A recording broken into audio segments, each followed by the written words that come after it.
One. One now. I never learned how to count. I did. Okay, so I found out the issue with last week's audio recording. The microphone was not the cord baby wasn't plugged into the mama baby the Are you whole way. It's only partially plugged into it. That's really disappointing. I also forgot that I have these goddamn seasonal allergies, and now my voice is going to sound terrible, and I'm going to be making these terrible sniffling noises. You sound like Kathleen Turner. Everything's fine. Thank you. Mm-hmm. All right. Oh, I can't chat. I can't respond to comments or make comments. I will just pretend like I'm you then the entire time. Oh god. It's gonna be terrible. Well, I can't even see how many people are in here. How many people are in here? 0. And it's been a whole minute. Okay. Well, then maybe I should just calm the fuck down. So, are you playing bar bingo, whatever you do? Bar trivia? Yes, I am going to bar trivia when I am done with this. I'm going to Uber there, and then I am going to go be bad at answering questions. No, your team needs you. Oh, I can see you now. I mean, not what I meant. I see there's a private chat saying, is everything okay? Oh. Yeah. I was very, I was concerned. Okay. Did you know that I now have my 3rd Donnie Darko tattoo? Wait, what are the other 2? Well, I did have cellar door right here, but I did cover it the entire way up with just a black spot. And then across my chest, I have Deus Ex Machina. Okay. And now you have Frank the Bunny. For all those of you who are not home, because there's nobody watching, I have Frank the Bunny. It looks so good, though. I didn't know that you covered up cellar door. It didn't fit with my aesthetic. I wish that I had it's not my aesthetic at all, and I would really I don't really wish this, but I wish that I was the kind of person that would get the 28064212 across my forearm. I know. Whenever I had that idea, I had already had this paisley. These paisleys here. Yeah. Ruined. Yeah, can you get it right there? I have to get it right across my forehead. Maybe we should just get little matching ones. Yeah, tiny little. Yeah. Podcast is over, everybody. We have something we have to do. There's a viewer. If you're just joining us, we're discussing where to get our Donnie Darko tattoos. Yeah. Where's your Donnie Darko tattoos? What else would we get as a matching tattoo? What would be our matching tattoo? It's Mindy. Mindy's here. You can see comments, Mindy. Right? Yes, I can. Hi, Mindy. Hi, Mindy. Karen can see you and hear you. Thank you. I can see, and I hear you, because that's what reading is, right? It's just hearing with your eyes. Mm-hmm. I have so much to talk about next week for next week's movie already. But I won't tell any of you what it is. Well, we should get started on this one then. Yeah. Let me open up the script, why don't I? It's open. We have almost no facts. That's, what are you going to do? I don't know. Make a more popular movie, I guess, that people want to put facts about. Listen, this is a popular movie. Kind of. Don't laugh. Did it have a theatrical release? Yeah. I don't remember it. Very limited, but yeah. His new movie has a giant release. It's so good. Mm-hmm. Mindy, we're going to get the 28 days tattoos on our wrist bones. Yes. On our wrist bones. Directly onto our wrist bones. We're going to get them spiraled. And then now for the rest of the day and for the next week of my life, I'm going to be singing the Wishbone theme song in my head, but making it wrist bones in my head. Ugh. And I'm not going to try to sing it right now because I'm stuffy. And it'll sound terrible. Stuffy with a chance of meatballs. I like that. Okay. Well, Why isn't the script opening for me? There we go. I got it. I got it. Something's going right. Okay. We can start recording whenever you're prepared to do so. I'm prepared now. Okay. I'm going to hit the record button now. Me too. I did the easy part last week, didn't I? Yeah, still have waves. I checked like 10 minutes ago. I do think you did the easy part, Okay. but there's really no way to ever tell. Okay. I'll do the hard part. That's okay. I think I hate my little Orphan Annie character now. So do you want to read the back of the box this week? I think that he's gotten as much of a conclusion as we could possibly give him, right? Like he's. The only thing I have left to do is kill him. I was just talking to somebody recently about how like the recurring characters on SNL are nobody's favorite characters, like nobody's favorite SNL sketches. So maybe it is time to, kill. But my favorite was Stefan. Well, Stefan's different. Stefan's a renegade. Okay. Bring him back. Bring him back. Okay. I guess we could do a 3, 2, 1. All right. 3, 2, 1. Welcome to the Idiot's Guide to Horror. Counteracting the toxic culture surrounding horror fandom and breaking down your favorite horror movies. With you, as always, your host, Kara Samantha Popovich. And Christopher Megan Haberman. So everybody turn off the lights, grab your pizza with extra anchovies, and let's get ready to dissect The House of the Devil. It's 2009, directed by Ty West.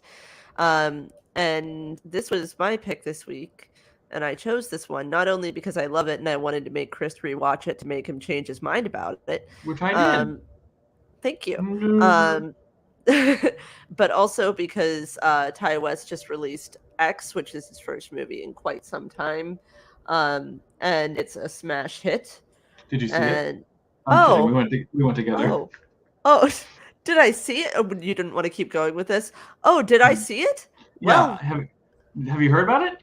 Well, Chris, I was fortunate enough to be taken on a date by two very handsome young men on Monday evening. Huh? No? I think you paid. Yes, but it counts. Okay. I took two handsome men out on a date to see X. And I really enjoyed myself. I thought it was fantastic. Then again, I do like Ty West. I think that he's kind of a controversial figure in like modern horror. I think that he's kind of polarizing. But I think that this movie, I have always felt that this movie is absolutely brilliant. So I'm ecstatic that we are finally covering it. You can watch it right now just about anywhere. It's on Shudder, Tubi, Vudu, Redbox, IMDb, Plex. You put Redbox on it? No, Redbox has a streaming service. Oh my god, of course they do. But it's also on Peacock and AMC Plus. I watched it on Peacock because Shudder kicked me out. Shudder, because I was watching it while you're probably trying to watch it. Probably, but Shudder also does this thing where it like kicks me out every once in a while, and then it's like, grab your phone and log back in, and I'm like, I don't feel like doing that right now, and then I move on with my life. So I watch it on Peacock. AMC Plus is a trash service. Sorry, AMC Plus. I've never used it. It's not good. It's not a good platform. There's good stuff on there, I think, but it's not a good platform. Okay, so like Tubi, I don't know how to use it. I know how to use Tubi, and I like using Tubi. I just don't like that there are ads. There are ads, and there's so much content. Like there's just like an infinite amount of content. I've used it to watch Judge Judy, but like watching a movie is difficult. Now that Degrassi: The Next Generation is on HBO Max, I really have no use for Tubi anymore. I'm kidding. There's so many horror movies on Tubi. Like, Tubi is really an untapped well of good horror, and you should really be using it for that Yeah, guys, purpose. if you're not using Tubi, fuck off. No, I don't know. So this week, Chris, you've made a decision that you would like to say goodbye to somebody who has been very near and dear to us for the last Too 3 long. weeks. Oh. Yeah, unfortunately, guys, my Little Orphan Annie character, Oliver Twist, is dead. His parents came back from the dead as zombies and ate him. So he won't be joining us ever again. Ever again. Yeah. They made us full screen, so I'm going to have to actually take us away from full screen so that I can do the back of the box description, because Chris has requested that I do. So I'm not good at this. I think that we know that I'm not good at this, but maybe I'll get better. You are. You are. You didn't have a 3-week horrible saga of some dead kid. Listen, it was funny. It was fun while it lasted. We had a good time. I will remember, oh, cool, my mom's name was Mandy until It I'm was dead. funny the first time, and then never again. It's getting worse and worse. All right. So, the back of the box description. So, it's 1985, I guess. Seems right. You're still feathering your hair and wearing high-waisted jeans, because why would they ever take those away, and why did we have to fight to bring them back? And you're having a shitty Friday night because nothing's going right for you. You're broke and you just want to get an apartment. I'm just describing the film. Yeah. And the landlord says, "Don't worry about the deposit. Just give me first month's rent." Give me that landlady now. I know. We'll talk about that. We'll talk about it. But anyway, you're having a shitty night and you want to watch something that's gonna make you feel like you're in a better place than you actually are. So you go to the video store, and there is a specific section for women not winning in horror, and you find a box. It's really cool looking, kind of 70s-ish. I would say there's a burning house and a lady and text that says the house of the devil. See, Chris, I'm not good at this. Keep going. Keep going. So you flip it over and it says, talk on the phone, finish your homework, watch TV, die. In the 1980s, college student Samantha Hughes take a strange babysitting job that coincides with a full lunar eclipse. She slowly realizes her clients harbor a terrifying secret. So slowly. She slowly realizes, and when they were not kidding how slowly she realizes. Yeah, no, it's pretty slow. But do you want to do the next part that you never get to do? Spoiler warning. We're gonna talk about this movie in depth up to. That's why I never do it. Damn it. Up to and including the ending. So if you haven't seen this movie and you're not watching us live, because you cannot leave us if you're watching us live, so help me God, please pause this episode and go watch it. Like we said, it's streaming on Redbox, so like you have no choice but to watch it. You know, Redbox is a free streaming service. It's free. Is it like a Tubi kind of thing? I think so. I didn't. Do you have to pay for it? I don't. It said, like, when I looked it up, it said Redbox free. Redbox free. I wonder if that just means like the app is free, or like I don't know. But anyway, this is going to be an easy breezy episode. Maybe even kind of a mini-sode, because we don't have that many facts, and also this movie has the most linear plot structure ever created, and it's got like 3 plot points and then you're done. Which, like, I personally dig this simplicity. How do you feel? Well, we'll get to it at the end, where the things I don't like. There's like a large chunk of this movie that is unnecessary. is. Okay, I guess we'll get to that. I just looked at the Redbox streaming service really fast, and I just see like a bunch of straight to video Nicolas Cage releases. So I'm signing up. Mm-hmm. Yeah. I'm I gonna go can't rent a even. Redbox, I think. I can't even deal with how much like Hulu specifically is fucking with me about like how often I watch movies that have Nicolas Cage in them. Why The is other that? day the other day it recommended Pig to me, and like, you know how usually it's like because you like horror or Mm-hmm. because you watched like, whatever, like insert anime show here, because sometimes it'll be like here's an obscure anime because you watched Attack on Titan once. Mm-hmm. Now it's just showing me a bunch of shit and it just says stars Nicolas Cage. You have a problem. I do. It's not a Mm-hmm. problem though. Is it a problem or No, is it great? it's not a problem. When can we talk about When can we talk about? Oh, not yet. it? Okay. Stay tuned for more surprises. um okay. So, uh movie facts. Hmm. We've got 5 of them today. And one of them That's is less than a sentence. also like, wait, is this the one where I this no, this isn't it. Oh yeah, it is. Okay, never mind. So movie fact, an additional movie fact, because it's not on here and I knew it off the top of my head. Lena Dunham is the voice of the 911 operator in this movie. Wait till you see my review I picked this week. Oh. Does it make reference? Yeah. Yeah, Yes, it does. I think that they went to school together. I also like I don't know if anybody's seen Lena Dunham's first movie, Tiny Furniture, which is actually, I know that I'm gonna lose. Okay, can we talk about Tiny Furniture for a minute? Oh, I would love to.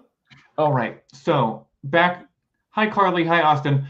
Back growing up, we would pick random indie movies on whatever the Comcast pick a movie on demand. Yeah. Right. Comcast pick a movie. Yeah. Comcast pick a movie. Hold on, put that down. The good old Comcast Comcast pick a movie. pick a movie. And after I was forced to watch Kids. Which, you know what? Okay, I'm not going to sit here and act like we'll get back to your point about Tiny Furniture. I'm not going to sit here and act like Kids isn't a good movie, but should it have been made? No. Should it have been made? No. Because those were all underage children at the time. If you don't know what the plot of Kids is about, I don't want to tell you. So you have to do that research on your own. Yeah, do the research on your own and decide if you want to see it or not. It's kind of like it's like one of those movies that's like a contemporary historical landmark. Mac, but my favorite movie. It is like very upsetting, and also like the ending. I don't know. Yeah, I don't know if as an adult I could watch it again because they're literally children, and I would feel uncomfortable watching children do those things. Correct. Yeah. The entire thing is upsetting. Yeah. That's Harmony Korine for you. Korine. I don't know how to pronounce his last name, but I don't really like him. Yeah. But so we would pick movies on the Comcast Pick a Movie service they had before we had anything streaming. I guess that was streaming. However, after watching Kids, which I had to rent from Family Video, it was upsetting, and so we wanted to pick something. Sorry, can I ask? Did you have like the adult library card? Is that why? Because like I also had the Family Video card that like my mom didn't care if I rented R-rated movies or not, so I always had to be the one to rent the R-rated movies. I don't know, but I never got stopped renting anything, so maybe. All right, sorry. That's why when you said I was forced to rent it, I thought maybe that was what you were saying. I don't think I picked it. I just think that I probably paid for it. But you know how it is. And then after, to get the taste of my mouth, we picked a random movie on Comcast Pick a Movie, and it was Tiny Furniture, and I loved it. Tiny Furniture slaps, and anybody that I know, that I understand the complaints about Lena Dunham, I understand, but holy fuck. Like, I'm not gonna take away from that woman that, like, she's got some fucking talent, and Tiny Furniture is an extremely watchable, very good movie. Probably obscure now if you think about it. Right. But I do also kind of think that maybe the character in that movie that, like, comes and stays with her, I have always kind of thought that that character is based off of Ty West. Well, it might be, and we're gonna find out tonight on this episode. Lena Dunham, call me. I'll just Let's dial get 911 and call her. All right. Well, that was my first movie fact, so you go ahead and do movie All fact right. A. Movie fact +1 A. The film that Samantha watches on TV whilst who wrote this? While babysitting. I'm not saying whilst, and you can't make me say whilst. The movie Samantha watches on TV whilst babysitting is George A. Romero's Night of the Living Dead, a film that in public domain, so the filmmakers didn't have to pay to use it in the movie. That makes sense. Also, it just always, like, looks cool when, like, somebody's watching Night of the Living Dead or when it's, like, on, like, a screen in a movie, Mhm. because it's just a fucking cool-looking movie, um, and it's believable that anybody would be watching it at any point in time. Yeah, Right, so the titular house was infested with ladybugs, some of which can be seen in some of the shots. I didn't look, but I didn't see. I didn't This is kind of weird, it must have just been what they could afford at the time. Mhm. And then Um, depending, did you know that this movie was shot in 16 millimeter film using techniques to emulate 80s splatter films, which it was trying to emulate? I did not know that it was shot on film. I thought that it was shot digitally and made to look that way. I think that, like, this time, like, watching it on, like, my bigger screen, like, I Mhm. might have noticed the film quality a little bit more, but I did think it was digitally enhanced to look that way. I didn't think that they would have the money to, like, Yeah, I didn't use even look film. up the budget for this, but I will when we Small. read the next one. It was $900,000 budget, and it only made 101,000 at the box office. I don't So know if that was nothing. domestic or international. It was a limited theatrical release in the United States. Um, yeah. So, promotionally released in a VHS clamshell, which is also something that I was literally just about to say, so that because I looked at was Wikipedia at the same time I was looking at the facts. Um, yeah, it was released in a VHS clamshell, which is cool. It is cool. I wish that more movies would do that, because DVD cases are little and boring I and know, don't but look interesting. I don't have a VHS player, and I feel like they're really expensive now. I really want one of those little, like, princess TVs. You know what I Mhm. mean? Like, the one of the little, like, pink, like, the little princess TVs, so that I can watch, like, VHSs on. I could watch, like, splatter, gory, nasty 80s horror movies on, like, a tiny little princess TV. Doesn't Studio House have like a VHS of the month club? They do, but I would have to get the TV first, and that's gonna cost a lot of money. Mhm. I am always looking for one at thrift stores. So if you're ever thrifting and Oh, you I'll keep an see eye out. yeah, if you see a little princess TV with a a VCR built into it, like Mhm. they used to be, send that Oh, mama's way. I will look for you. Thank you. At the start of the movie, there's a caption saying this film is based on true unexplained events, but I googled and I didn't find anything. No, that's not true. I wish they would stop lying to me. Um, I mean, like, they said that The Strangers was based on true events, right? And it was, like, barely based on true events. Yeah, but I would have Like, bought that. I bought that. I think that okay, so what I think is really interesting about this movie is that I one of my favorite weird, like, historical social phenomenons is, like, the Satanic Panic that occurred in the late 80s and early 90s, because Mhm. it was just, like, a bunch of people that just fucking collectively decided to lose their marbles about, like, something that didn't really like, wasn't really existing, like, that didn't really happen, and they were, like, blaming real crimes on, like, satanic cults, like, Mhm. there's the story of the West Memphis Three, and I know that like people have differing opinions, but 110%, I personally think that stepdad did it. I think he did it. And they blamed it on these 3 kids, saying that they were like part of like a satanic cult and that these little boys were like a satanic sacrifice. And there's never been any like physical evidence that has pointed in that direction. There were like entire preschools that got shut down because people would like coerce kids into saying that they were made to be part of satanic sacrifices and satanic rituals. And so this is like not only like paying homage to the movies from that time period, but it's also kind of poking fun at this like thing that happened, which is something that Ty West also kind of did later with The Sacrament, which I still have so feelings on. I think that he kind of went into hiding to think about things for a little bit after making The Sacrament. I didn't see it. So it's the one where it's basically Jonestown. It's a found footage movie, but they're supposed to be Vice reporters. And then they go to what is basically the Jonestown compound, and then just Jonestown just plays out. And it's like very on the nose. And he doesn't say like based off of true events or anything, but like legitimately is the story of Jonestown, and he just like changed some like minor details around, and it left a bad taste in some people's mouths. And not me the first time I saw it, but the second time I saw it, I had read a bunch of books about Jonestown, and like I had heard the, you know, what they call the death tape, the quote unquote death tape of like, you know, the people being force fed the Flavor Aid and stuff like that.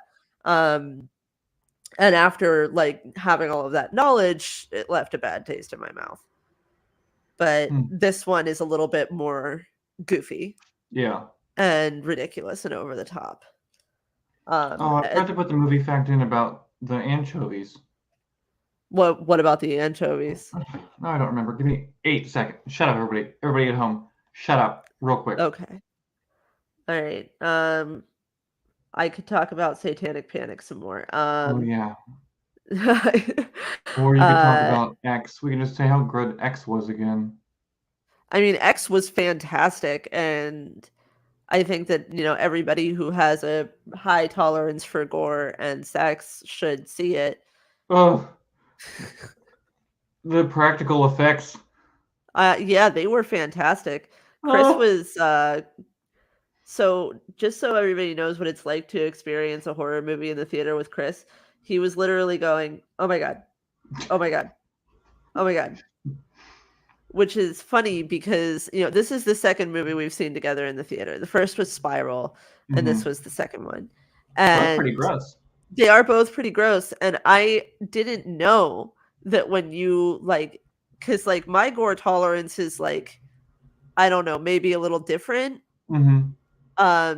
Because it's like you see, like, if people were like, I wish somebody could like have a camera on us when these moments happen to like capture the difference between what's going on, because I'm like laughing and you're like going, "Oh my God, oh my God, oh my God." Well, stuffing my mouth full of popcorn. Yeah. I brought a Taco Bell burrito into the theater. Don't arrest me. Don't tell. If you tell, we're gonna know it was you, and we're gonna come find you. Okay, like everybody in the theater knew, because it was like the loud. Okay, this isn't a spoiler. Everybody knows what the movie is about, I think. But like, I pulled it out of my backpack when they're like filming the porn, and I was like, "This is loud. I'm gonna go ahead and unwrap my burrito now." And then suddenly the scene changed. And, you know, it was like a quiet by the pond moment, and I'm just like unwrapping this Taco Bell burrito, and then I had to do it, the rest of it, very slowly. And I was like taking out my Diablo sauce and just like slowly ripping it open. Yeah, but I didn't hear any of that.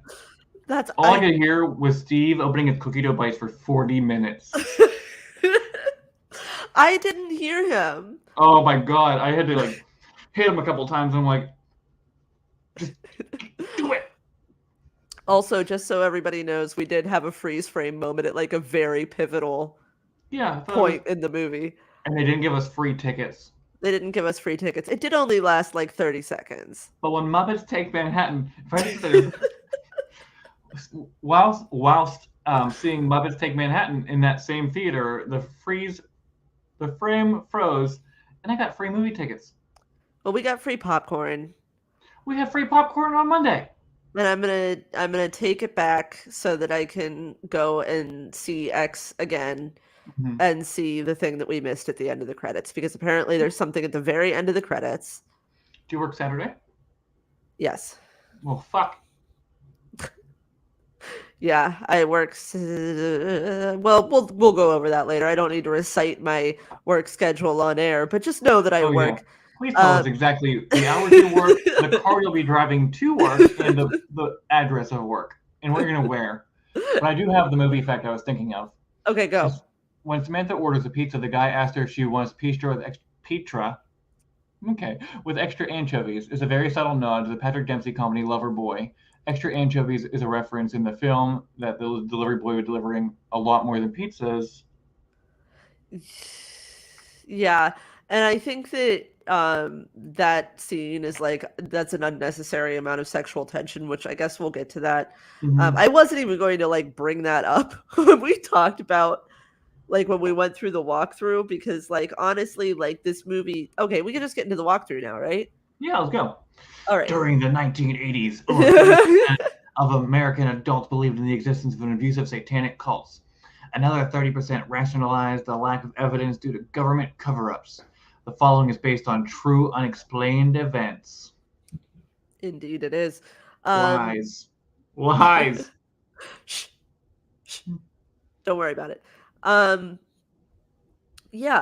So this movie can be really divided up into 3 segments, and it's really easy to talk about.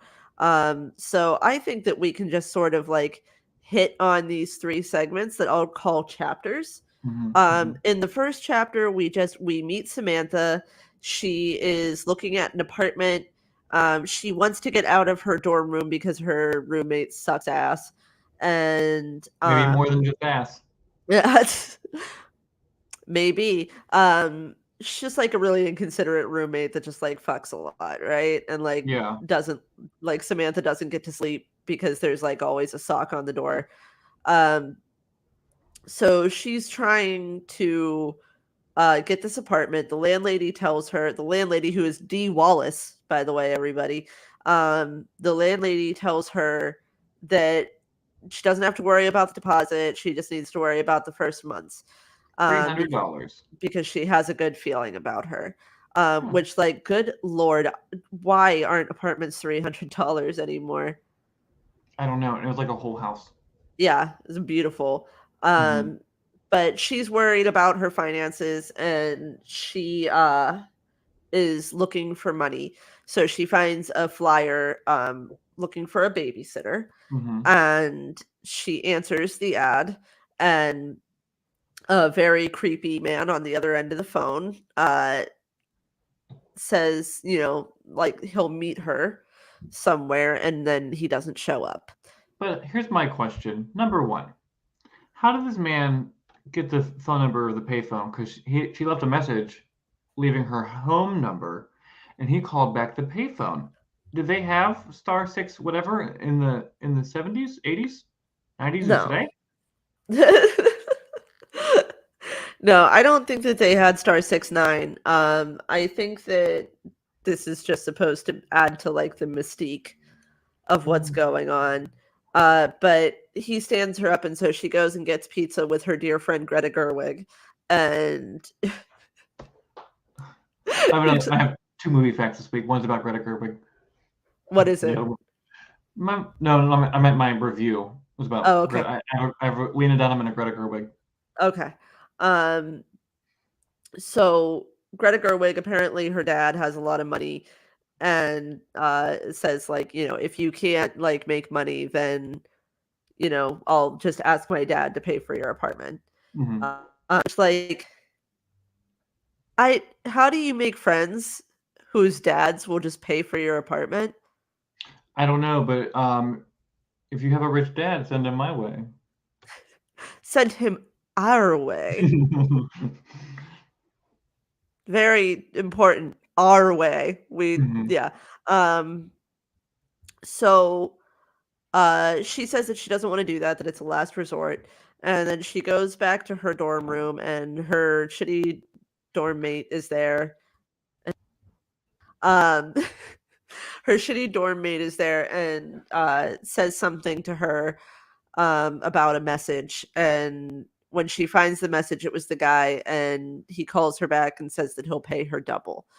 And so Megan, who is Greta Gerwig's character's name, mhm, Megan offers to drive Samantha to this babysitting gig.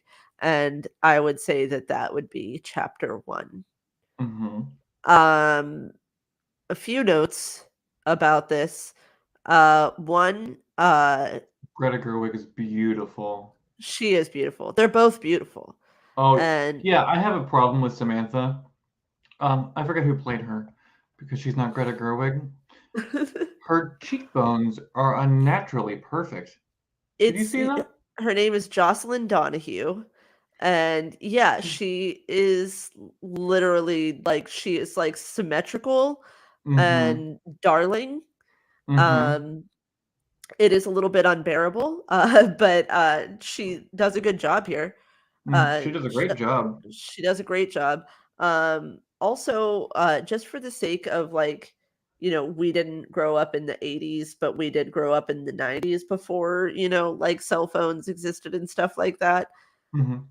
Let's say around what year did you get your first? I didn't get my first cell phone until 2010. I was like 20 when I got my first cell phone. I How was old were younger you? than that. I have to do math. I was probably 1988. It was 2004 for me. Wow, you were an early bird. You were one of the cool ones. Um, Yeah, I was 16 years old. okay, I was not. I was old. Um, which I'm younger than you a little bit, like just ever so slightly, 2 years younger than you, but Mhm, um I just wasn't I was not able to have a cell phone. My mother told me that I would have to pay for it, and I had no way to pay for it because I didn't have a job. mhm. Um, I could only use the night and weekend minutes, uh, and we did not have texting back then, everybody. minutes. You wanted to send a text message? That's like 25 cents a text, guys. You better fucking have something to say. Yeah. Like it better be Um, scream, the first scream when she's instant messaging the police. That's when you send a text message. to think about how far you've come, how far we've come, and I still don't want to text to this day. I Do still not don't want to do it. do Do not not call me. communicate with me. Do not FaceTime me. Don't I like you can send me a text. I will probably open it and then never reply. Yeah, I'm real good at that.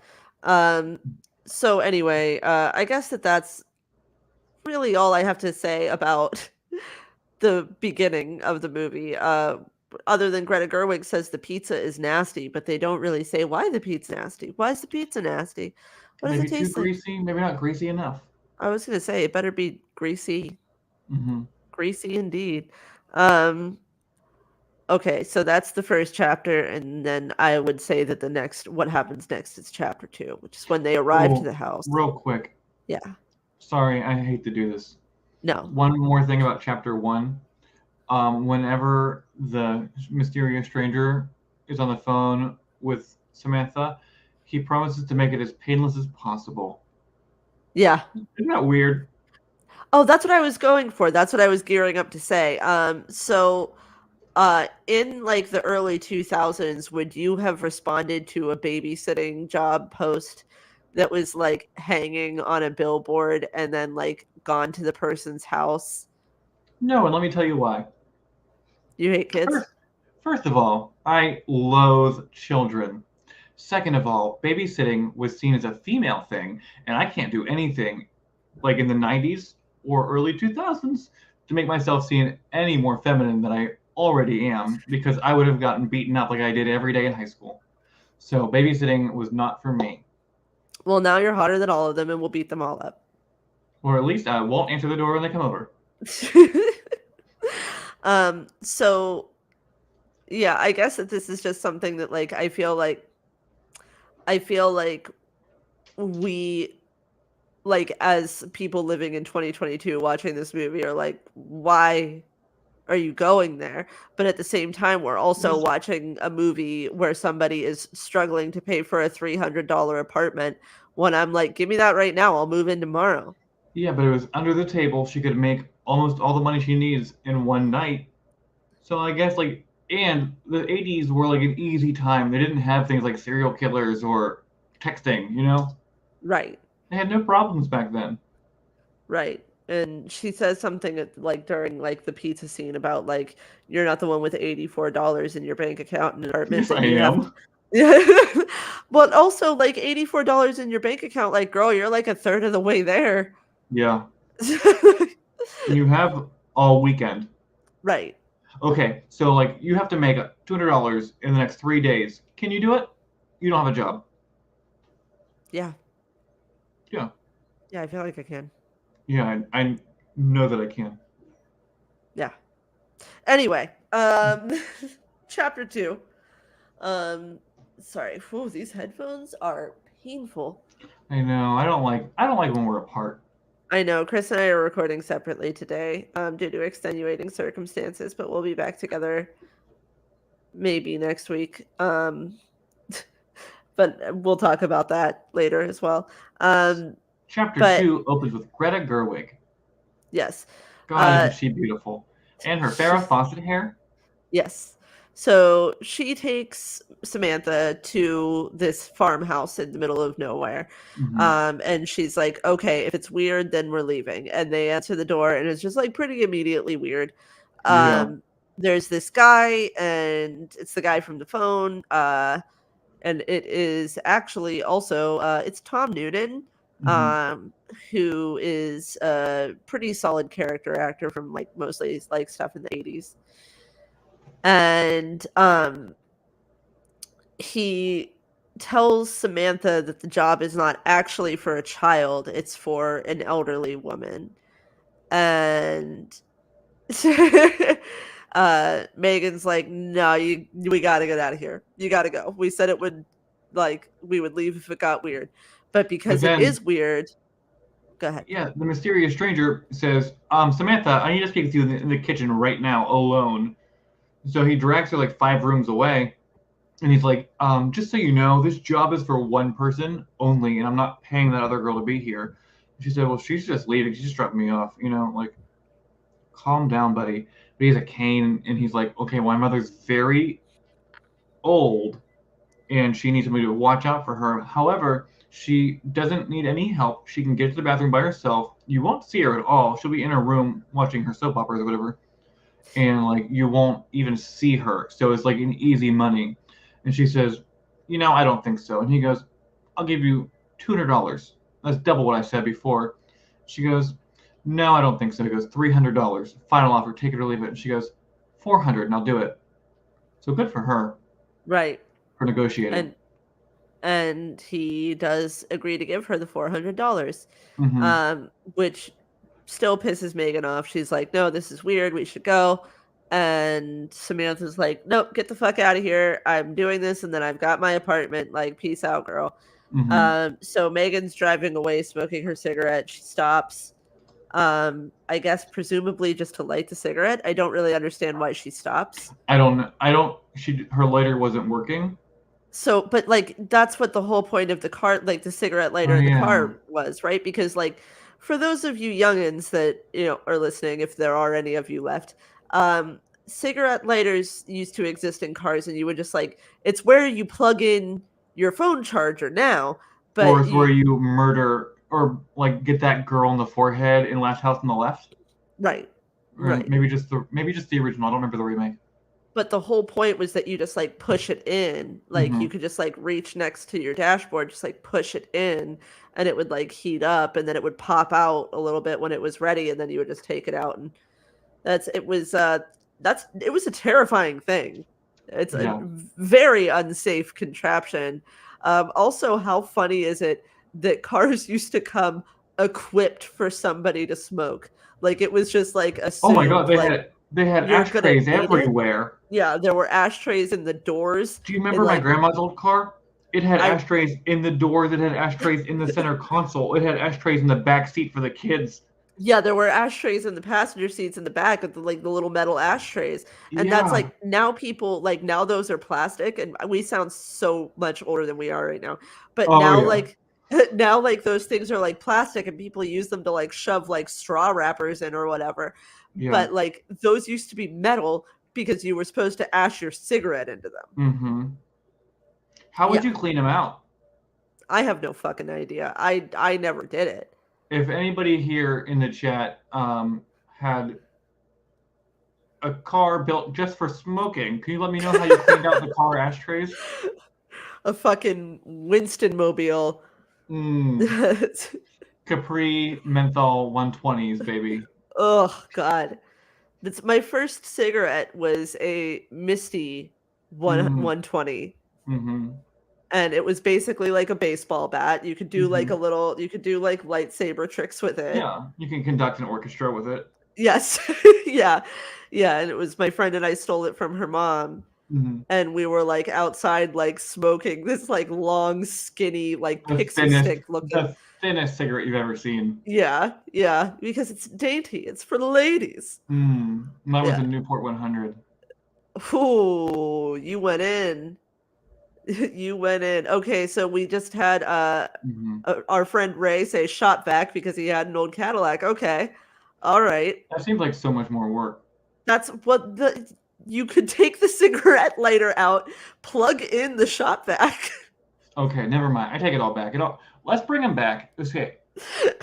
Dear Honda or whoever's listening, please put back metal ashtrays in vehicles again because the kids need them. The kids need them.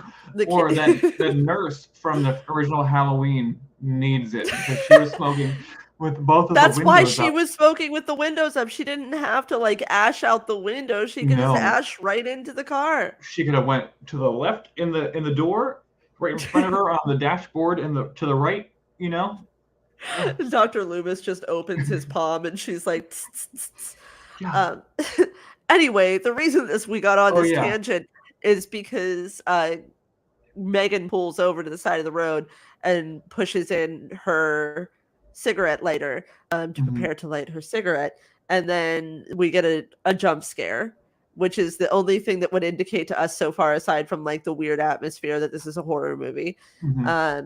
And it's mumblecore actor AJ Bowen. AJ Bowen shows up and he's like, hi, and he lights her cigarette and they're talking, and then he goes, wait, are you not the babysitter? And she says, no, and he just shoots her in the face. Greta. My shock the first time I saw this.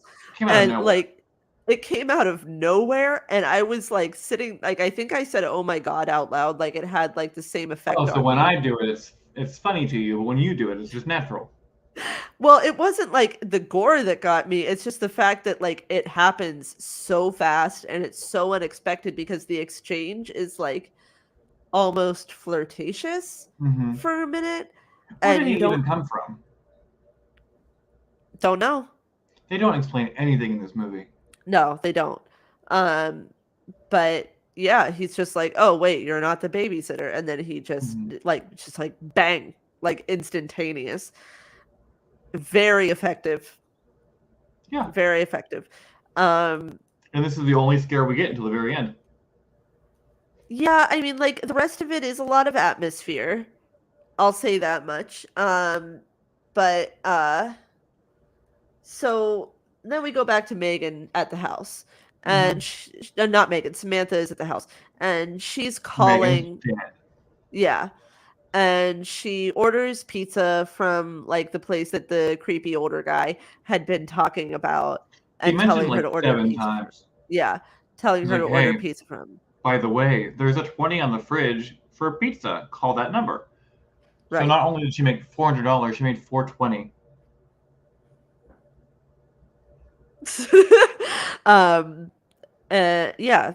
Yeah. So she calls the pizza guy, and he's being weird as fuck.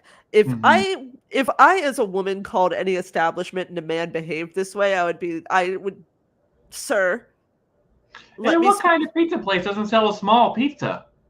Yeah, we only have medium and large. Then you have a small and a medium. You don't Yeah, have a medium and a large if there is no small. This is not how sizes work. I don't know. Maybe like I don't order pizza a lot. Do you? Not a lot, but if I'm going to somebody's house, I like to bring something with me. Sometimes I'll bring a pizza. I don't have any pizza flyers. Like I usually do have them on the fridge, but like I don't have any, so I don't know like who I can call and say, give me a small pizza, and then I want them to say, oh, I'm sorry, we don't have a small. We only have medium and large. That's yeah, we there's one pizza place in Pittsburgh that I really like their vegan pizza, and they have small, medium, large, and extra large. Which one is it? It's called Pizza Pronto. I like their vegan pizza, and then I like Spack's vegan hoagies. I went to a vegan pizza shop on a date once. What was it? I don't remember. I did have to walk from the Warhol to downtown though. It was that way. There's a vegan pizza shop downtown? Yeah, I walked across the bridge. Do you know the bridge? The Andy Warhol Bridge? Yeah. Yeah, I know the bridge. I just don't know what vegan pizza shop would be there. I don't remember the name. And then I went to Onion Maiden once. I am jealous. I And still haven't been to Onion Maiden. I was tricked into it because the guy didn't tell me. Two different people keep trying to make me eat vegan. Did not tell me it was a vegan restaurant until after I had ordered food. I promise I will always tell you if what I am feeding you is vegan. That's like last week when Steve made some kind of thing, and then as I was eating it, 2 bites in, he's like, "You can't even tell there's broccoli in that, can you?" I said, "You son of a bitch! Why wouldn't you wait till I was done to say, oh look, you just ate a whole thing of broccoli?" Then I would He pick like around. straight up like mommed your ass. Yeah. He was like, he did the trick where he hid the broccoli like under the pile of mashed potatoes. But like, even my mother, like when my mother, and I know you're watching, would do this. She's not watching, but if she were, whenever I was a young child, she would not tell me ever. Because the one time she smushed up cauliflower and put gravy on it and said, "Look, it's mashed potatoes." And I'm eating it. I'm like, "I don't think this is bad mashed potatoes, Mom. It's not potatoes." And she never told me the truth until it was too late. It's brilliant. Anyway, we've gone really off the rails. So this random guy kills poor Megan. Which, by the way, I would say that that's the beginning of chapter 3. Wouldn't you? Would you agree? Yeah, chapter 2 is like not even really a chapter. It's like an interim. Yeah, it is like an interim. It's just like Megan is unfortunately a casualty that shows over. Mm-hmm. So Samantha orders the pizza, and there's like a man being like really sexually suggestive on the other end, which is just like upsetting. Like I said, as a woman, I'd be like, "Sir, I'm not usually this person, but I would like to speak to your manager and make sure that you do not communicate with people in public anymore." And she dances around the house. Yeah, she calls Megan a couple times. Yeah, she calls Megan. Megan doesn't answer. She also does the weirdest thing I've ever seen. What? Okay, now I know it's the 80s, so maybe it's not that weird. She drinks water out of the tap. You didn't do that as a kid? Yes, I did, but I did not put toilet paper down on the toilet to use the restroom. Like, I feel like the 80s were wild and free. You know, like, I'm going to drink gross bacteria water. I'm going to sit right in the toilet. Yeah. But hey. I was just going to say, if you're not from Pittsburgh and you don't know what a turlet is, Chris is talking about a toilet. Oh, what do you people say? Yeah, she dances around, she breaks a vase, and she dances around for too long. It's cute. It's cute. This is a horror movie, ma'am. Please get back to the business at hand. Well, it leads to the business at hand because this is what sparks the rest of the events of the movie, right? Because 7 minutes of dancing? It's not 7 minutes. She dances for the entirety of the song. One thing leads to another, and then she breaks a vase. I'm looking at how long it is. It's not 7 minutes long. It could be like that Celine Dion song. Which one is it? It's all coming back to me now. Mm-hmm. Bop. Yeah, that is a bop, but it is very long. Very long. I forgot I was She looking up. Oh yeah. she breaks a vase, and when she breaks the vase, she cleans it up and she finds like 3 a minutes. like that Okay, is fine. not 7, All right, Chris. I've been proven wrong. That is not 7. And while you're tinkering around with your Googles, maybe you should look up at once again. Snap into a Slim Jim.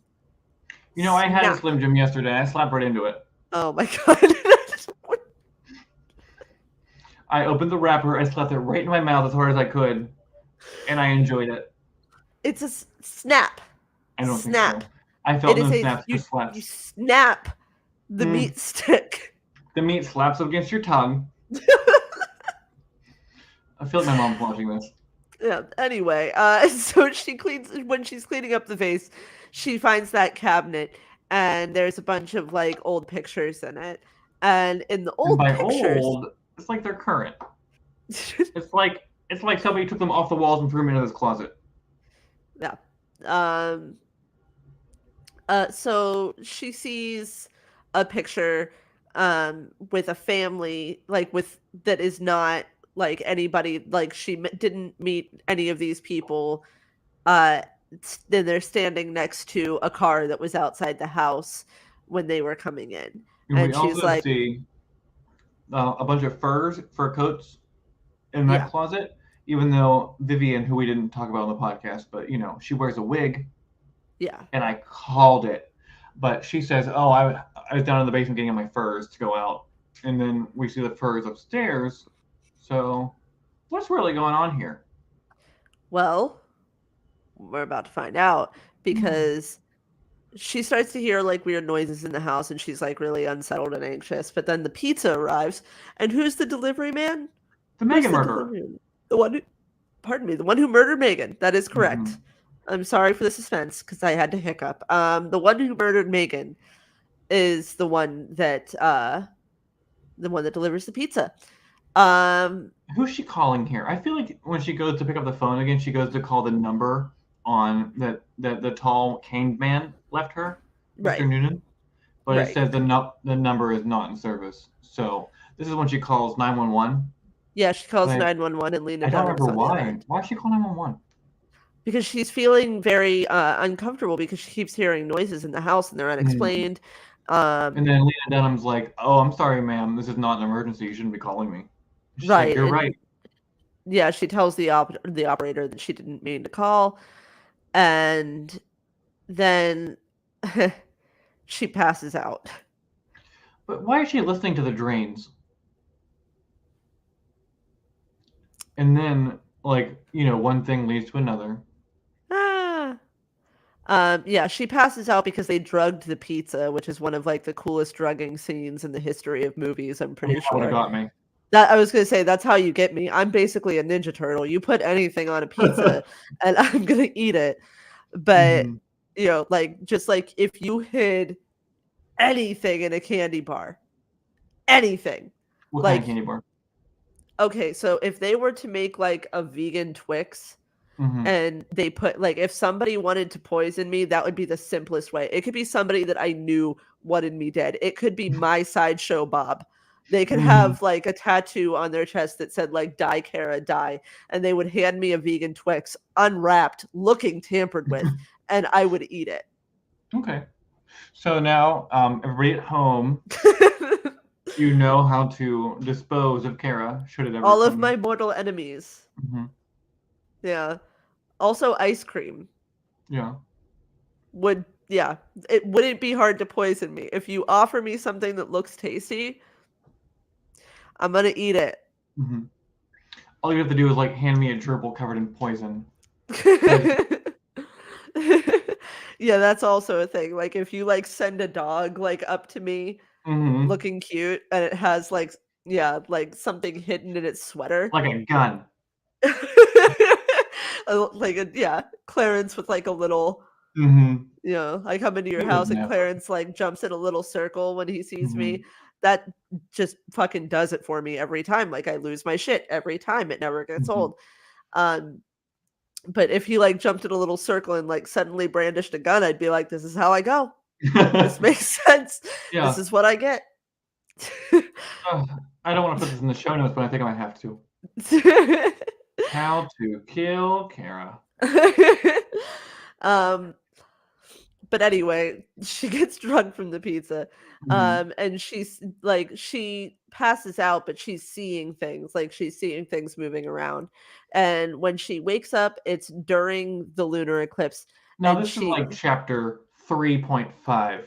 yeah, this is like the end of the movie. And Mhm. it all happens very fast from here because this is like 10 minutes tops. Mhm. Um, she wakes up, she's like bound in the center of a pentagram, and like sort of like the filming style has changed. um and she's on the floor, and then it's the two people from the beginning, like the married couple Mhm. that hired her to be a babysitter, and then the guy that killed Megan, who turns out to be their son. And they start their ritual, and the woman who she was supposed to be quote unquote babysitting is revealed to be like a really gross, like witchy kind of lady. Mhm. She's kind of like a creature. It's really cool makeup. It is good. um so she slices her arm, and then they pour her blood into a goat skull. Like, this movie goes Is from that what that was? nothing, I nothing, couldn't. nothing. Yeah. Yeah, this movie goes from nothing, nothing, nothing to fucking the craziest shit that you will ever see in your life in like snap. Is it? Because one person wrote on Letterboxd, pretty good 70s, 80s throwback, anticlimactic ending. That was me. You thought that it was anticlimactic? Like, I know that you thought it was like slow, but I I didn't felt realize that you thought this was not this part, anticlimactic. like the end, anticlimactic. I was gonna say, what about a woman slicing her own arm open and like pouring her blood into a goat skull is And making not you like, drink that goat skull blood. yeah, yeah, because then she makes Samantha drink it. This part wasn't the part I had a problem with. This is the end I had a problem with. Oh, okay. But we'll get Um, there. so Samantha then like gets loose Hmm. and stabs the witch mom, I love and this one. um She she crawls also up the stabbed stairs. Vincent. Yeah. She crawls up the stairs and she sees Megan's body. Hmm. Um, and then she kills AJ Bowen. Frodo. Yeah. But, like, he shoots her, and Yeah, then she slits his throat. right. And it's a good one, because it made me say, oh boy, or whatever I say. Right. And then she stabs the wife as well. Hmm. And but she keeps having like, while she's doing all this stuff, she keeps having like these crazy intense flashes of like the witch mom Hmm. in her mind. Um, Because she's full of witch mom blood. right. So she runs away. She gets into a nearby cemetery, but she's followed by the creepy old guy. Hmm. Um, he tells her basically like, this is a ritual, you've been chosen, you need to accept him, which Yeah. means Moon god. probably, yeah. Um, so she threatens to shoot him, um, but he's like, "Go ahead, do it. Like, it's too late. Yeah, Like, he you says, kill already me if drank." you want. I'm just the messenger. And so what does Samantha do? She puts a bullet in her own head. Yeah, she shoots Or herself in the mouth. I head. don't remember. Right. I watched it, Uh, like, the day after we recorded last week. right. And she it hard cuts to a Hmm. news report. And then we see that there was a strange lunar eclipse the night before, and it had an abrupt ending. Yeah, it said Um, it exited the Earth shadow faster than thought humanly possible. right. I don't know what that means. Um, but then we see that there's somebody in a hospital bed. You can barely tell who it is because their head is all wrapped up in bandages. Samantha Hmm. survived the shooting herself in the head, and a nurse like says, "Don't worry, you'll be all right," and she like pats her stomach and says, "Both of you." Demon baby. That's the end. Yeah, and then next, the sequel to this movie was Rosemary's Baby. So that's House of the Devil. Before Okay, I'm not 100% sure what happened because I think Carol left. Let me try real quick. You can still see me. I'm having a great time here, thank you. Nothing weird is happening.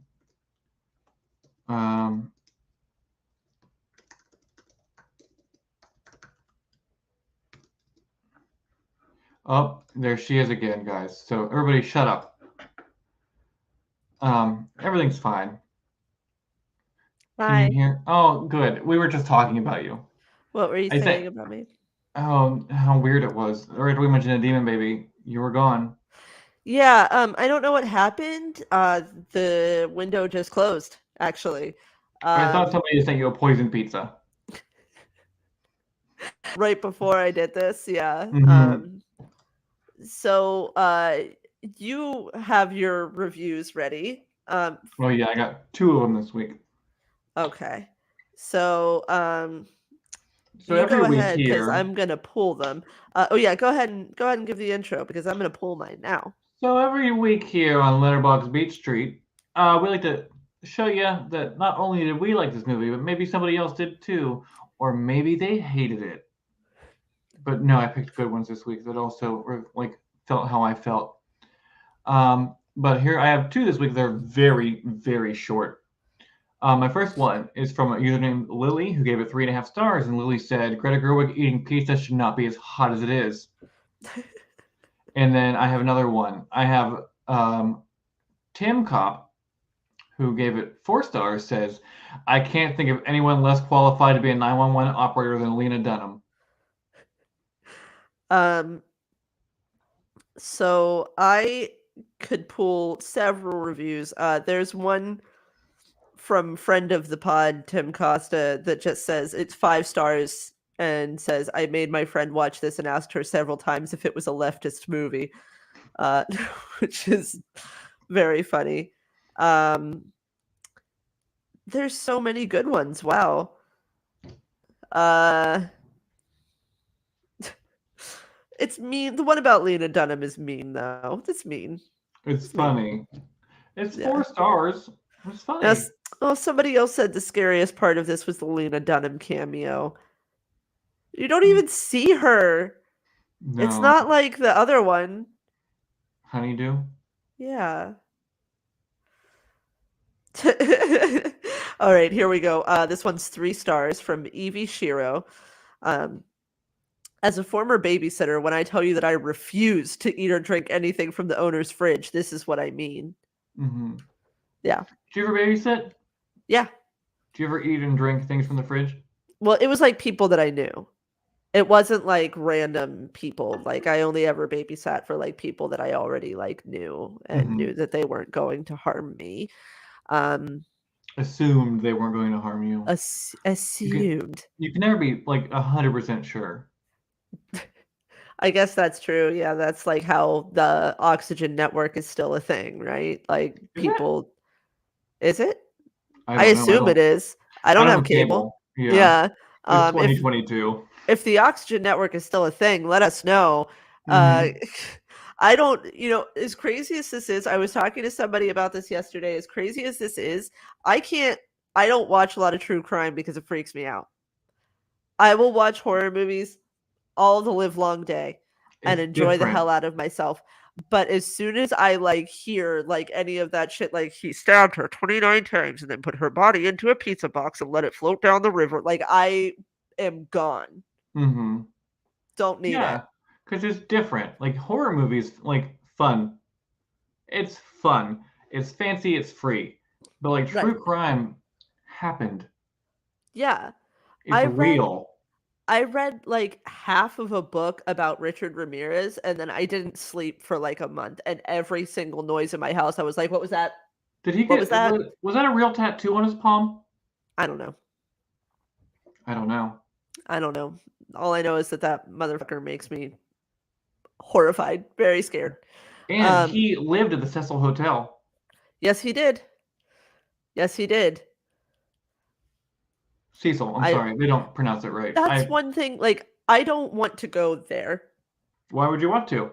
That's death there. happen there? Yeah, there are people that like do that, like death tourism or whatever. Like, I don't want to go there. I don't want to. I'll do a haunted asylum. I'll do a haunted this. I'm not going to like the Cecil Hotel. Yeah, I don't want to go there. I don't want to go anywhere that Jeffrey Dahmer like murdered anybody. Like, Yeah. I don't want to.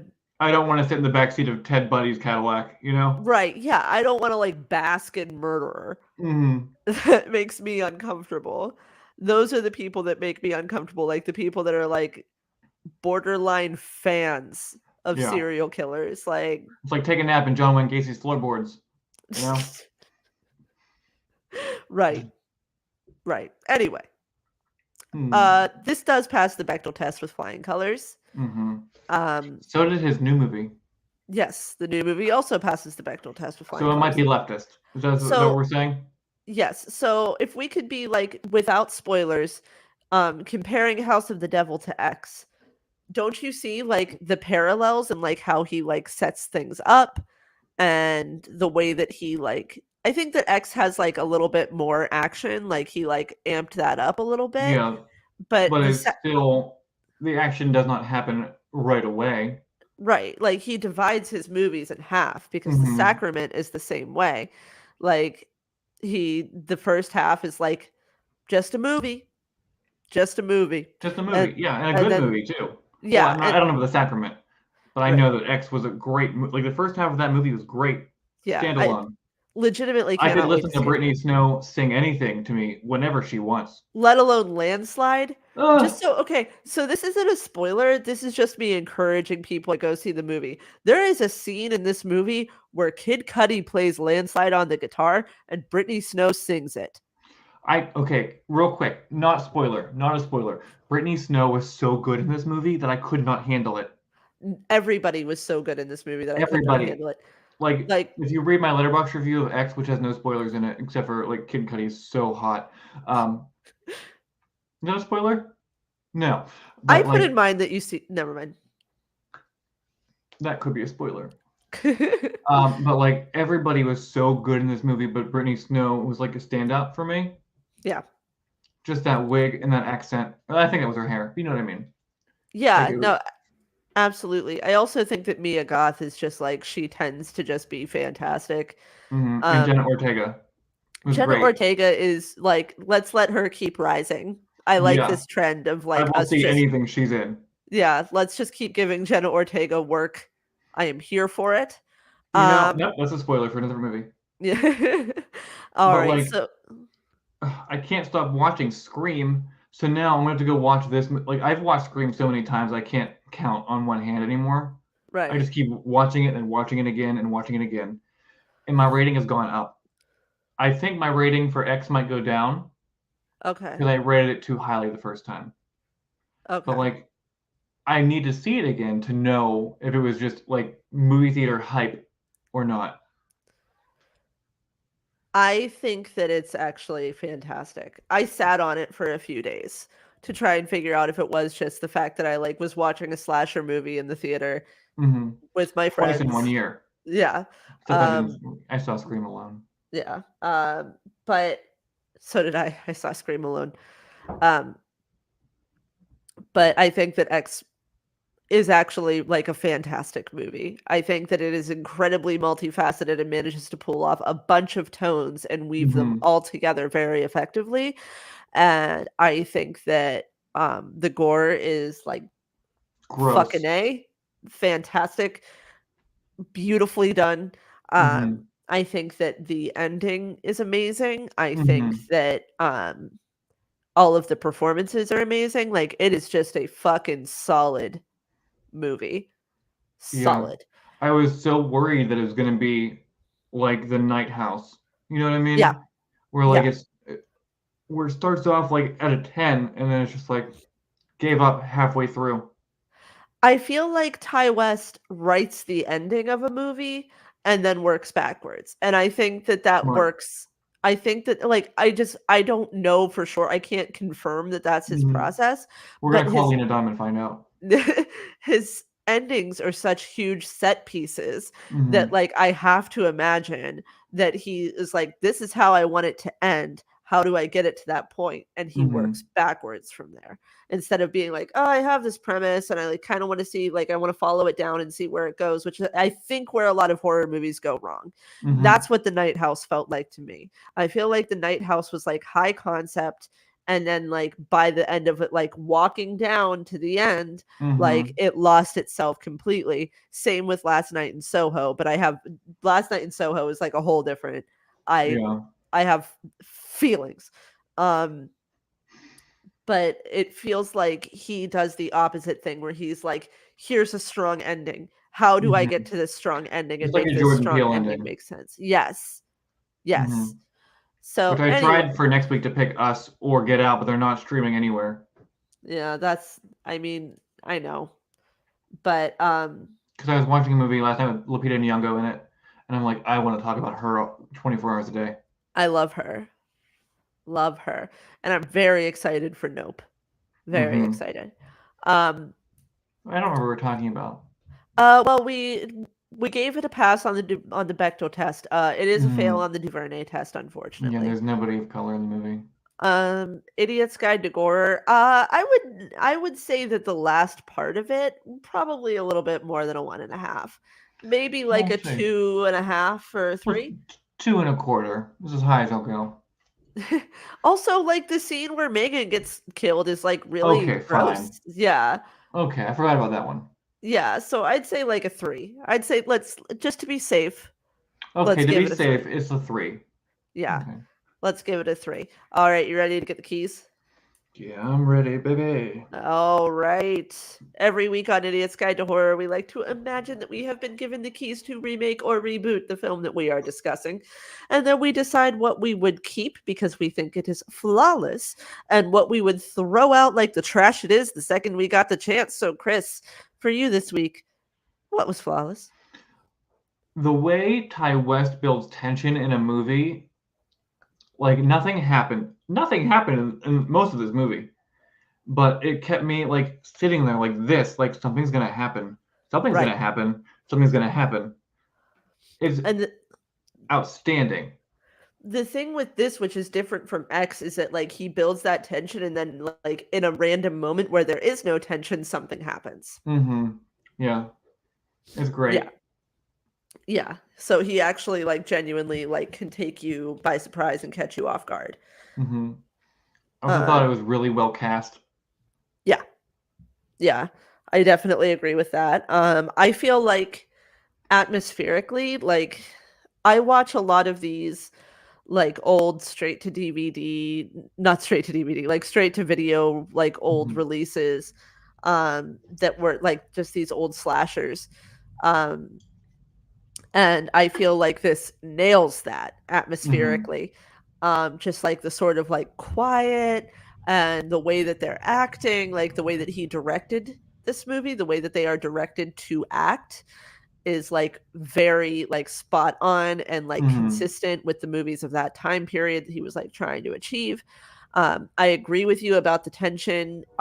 It builds to a point that like almost you feel like nothing's going to happen. Mm-hmm. And then all of a sudden there's that like bam moment where like she's in that pentagram and it's like, fuck, am I even watching the same movie Right. anymore?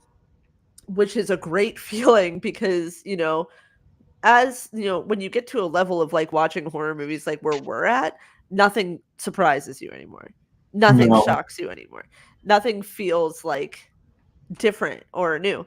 But Mm-hmm. this feels like still every time that I've ever watched it, when that ending happens, I still feel a little bit blindsided because it's so different from everything that we've seen up until that Mm-hmm. point. And we've had like just these little breadcrumbs along the way. And I think that is what I yeah, that is what I was hoping you would see in this movie. And then when you didn't like it when I first told you to watch it, I was very sad. I liked it the first time I watched it. I gave it a 3 out of 5 the first time I watched it, which is a That's a good rating.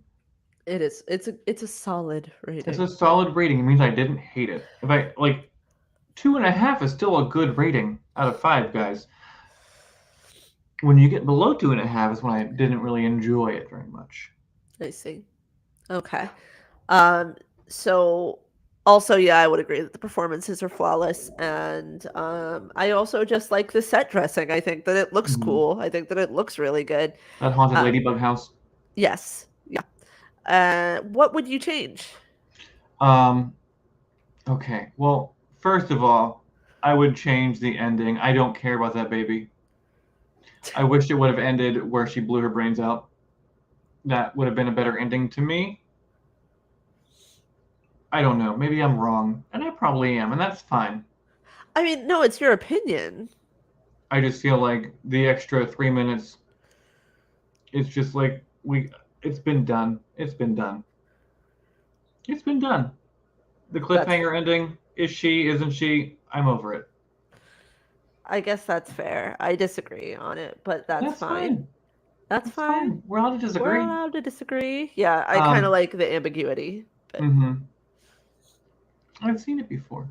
And this movie was finally getting fresh, you know? yeah. But I also there was the scene of Samantha walking around the house looking at every single room. Oh my god. I didn't need it. She's like, I'm Ye- playing pool. I'm gonna make a sandwich. Oh look, there's hair in the tub. Girl. But at least you get a cool song while it's happening. Yeah. You get like a cool song and she's dancing around. She looks great. Um but I understand what you're saying. Like there are parts where it is like pretty slow. Um but yeah. I don't know really necessarily what I would change. I guess like maybe I would also I guess like if I had to pick something it would be to like speed it up a little bit in the middle. Mm-hmm. Um but otherwise like Or like after have somebody sing Landslide. yeah. That would have changed it everything. Right. Or maybe keep Megan alive because she didn't deserve that even though like that Oh. moment did make it scary. It made it Mm-hmm. scary. It made it very real. Like it actually it gives us a threat, so I understand why it has to be there. Um Did she get that apartment or what? Did she get the uh $400? No, God, no. Are you kidding me? Do you think they like tucked another $200 into what they thought was her They lifeless body? they paid her $200 up front, so like she had almost $300. She could have got that apartment. Like, and then if you go to the landlady and say, "Oh no, I was shot," like, don't you think she would have knocked off the $12? Maybe. Yeah. Yeah, for sure. Okay. So, what did you rate it now? This time around, I gave it a 3.5 because it was better to me this time than it was the first time. Um, it's a solid movie. Is it still just too slow for you, or is it the ending?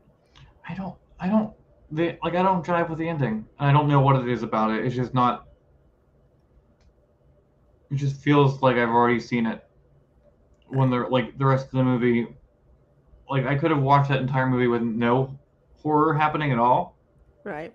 and then I could have watched that whole movie like a horror movie at the end. But like I just feel like, oh, you're gonna be fine, both of you. It just wasn't for Both me. these. Okay, that's fair.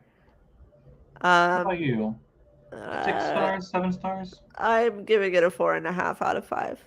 Hmm. Um, I think that maybe like just me personally like it does like I have ADHD, so when something isn't happening for a while like I do have some trouble where I'm like okay like I like a slow burn but like we got to like pick this up a little bit, you know what I mean? But otherwise this movie is so fucking thoroughly solid and like it's just well crafted, and Mm-hmm. like I can tell he made exactly what he set out to make. He made exactly what he set out to make. And not only did he wrote, directed, and edited this movie by himself. I didn't know you Edited did it. it. Yeah. Yeah. Edited it by himself. So this is just him the whole Mm-hmm. way through. And I think that's amazing that like the end result was this like incredible movie. So I'm giving it a 4.5 out of 5. I also give X a 4.5 out of 5. So I think I Ty also gave West. X 4.5 out of 5. I think that Ty West might be becoming one of my favorites, one of my favorite filmmakers. Edited it. Edited it. Edited it. Edited it. Edited it. Edited it. All right. What do you have? Idiot's Guide for Non-Horror. Well, this week, I have Is it a hot dogs? I mean, why would you even say that when I can't have one right now? Oh no, I meant that thing you sent me.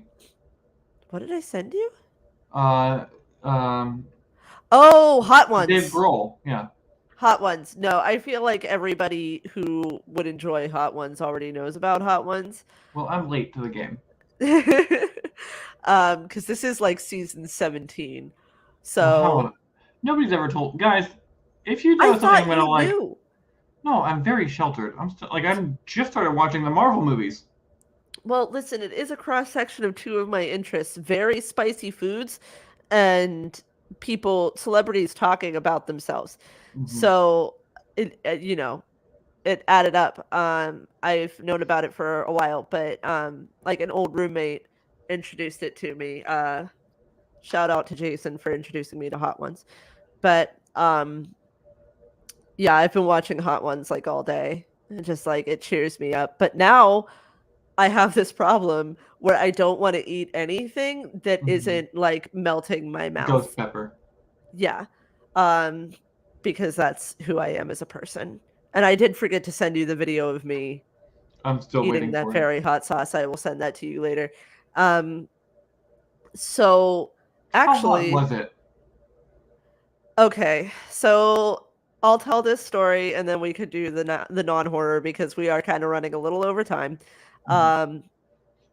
So the first time I went to New Orleans, it was my last day in New Orleans, and I had talked my friend that I went with into going to the hot sauce bar with me. And the hot sauce bar is just like a big old store where you can just walk around and try different hot sauces with like chips or pretzels or whatever. So for me, this is heaven, right? Like this is just like the best possible like place for me to be. I have found like a sanctuary. Like yeah.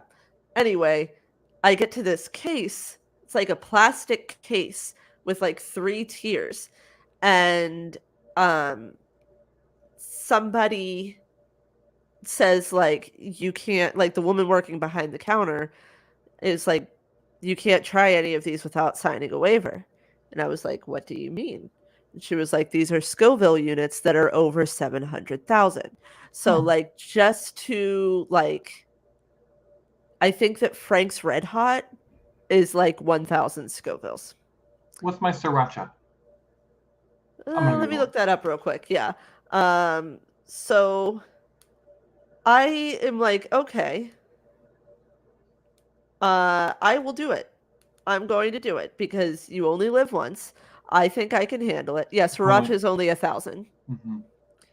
So these are like 700 times the Scovilles of sriracha. And Scoville units are how hot something is. So I signed a waiver, and then I tried the hottest one. And it didn't. So when it first hit my tongue, nothing happened. And in the video, you can hear her explaining to me that she's like, it's going to hit you slowly. And then, like, I just freeze. Like, I froze in place. And I don't remember. Like, I'm glad that my friend was filming me because I don't remember what happened next. But I literally, like, I was holding the rest of the chip that I ate it on. And I just dropped the chip on the counter and started laughing hysterically. Because I didn't know what else to do with my body. It was unlike anything else. I was sweating. I was kind of having auditory hallucinations, and I was walking around the hot sauce bar going, like, sticking my knuckle in my ear and just going like, Um, but I didn't like scream or anything. Like I was just like sweating profusely, and it lasted for about 10 minutes. It's a long Uh, time. yeah, but uh, some guy walked up behind me. He's also in the video, but you don't see this happening. Some guy walks up behind me, and you hear him say like, "Oh, what's your hottest?" And then like I was walking around doing the thing with my ear, and I came back around, and he was like bent over and like yelling.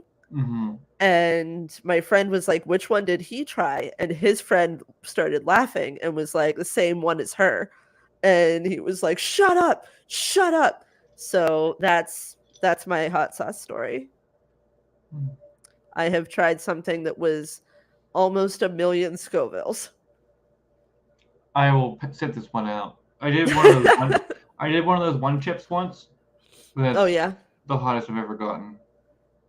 I wanted to try that, but I never. Do you just send out for that? Like, how does that work?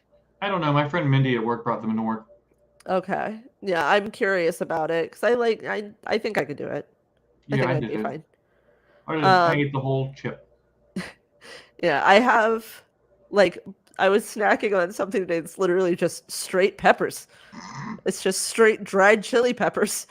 Um, but anyway, um, so my idiot's guide to non-horror this Oh week. yeah, Um, Scovilles. Scovilles.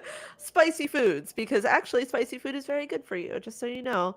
I guess it's not that great for your digestive system, but it is great for your metabolism, for your serotonin levels, and for adrenaline, I think. I can't remember.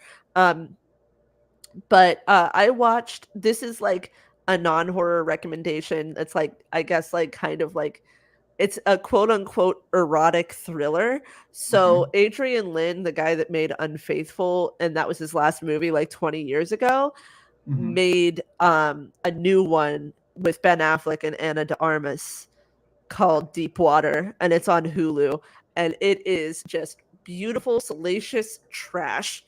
It is a Mm-hmm. wonderful way to spend an hour and 55 minutes if you don't care about that hour and 55 minutes Mm-hmm. and you at one point in your life enjoyed Lifetime movies. It's There's really nothing like the movie Deep House that I just watched and was garbage. no, no, it is nothing like that. If you want to turn your brain off and just watch Anna de Armas and Ben Affleck be like hot and try to convince me that hot people have like are dysfunctional and have problems, Mm-hmm. but I don't believe it. Just so you know, I don't believe that hot people have problems, and I won't. Yeah. I can't. Prove it. Sorry. I Yeah, want. prove I it. want Megan Fox to come tell me. um, that would be my recommendation this week. What's yours?